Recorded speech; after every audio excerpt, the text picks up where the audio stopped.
This was a special service only the wealthy could afford. A man's head was secured with a net, and he was placed inside a high-speed spinning machine. As a dazzling light flashed, his consciousness began to transfer. When the machine stopped, he turned his head and saw his original body lying nearby, while he now occupied a young, new one. Martin was a wealthy and well-known figure in the construction industry. He had worked hard his whole life, but just as he was about to enjoy his golden years, he was diagnosed with cancer. According to the doctors, he had only 6 months left. No matter how rich he was, money could not save him now. By chance, Martin learned of a biotech company that used advanced technology to help the wealthy start over. With his condition worsening, he decided to give it a shot and went to the company. The head of the company, Blake, explained the entire process to him. In short, the patient's consciousness would be transferred into a brand new body. This body was custom-made through perfect genetic engineering, tailored to the client's specifications. Although it looked like a living person, it was essentially an empty shell. However, since this technology was still unknown to the public, clients had to maintain total secrecy.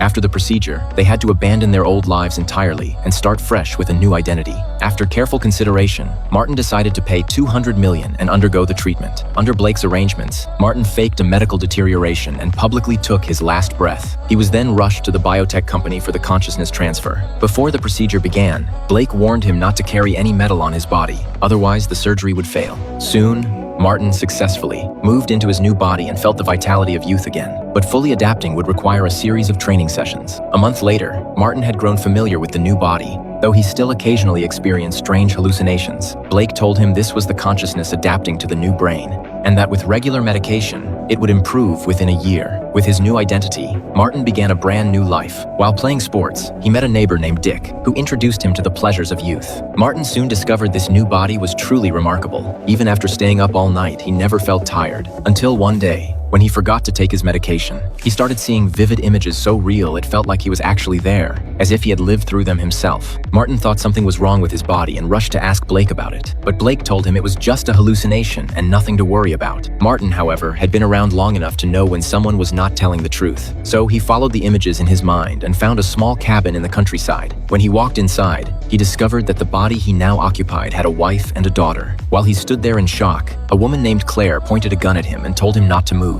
But when Martin turned around, Claire saw his face and broke down in tears. Martin seemed to understand something. This body might not have been a clone after all. Just then, someone knocked on the door. It was Dick. It turned out that this friendly neighbor was actually sent by Blake to keep an eye on him. From Dick, Martin finally learned the truth.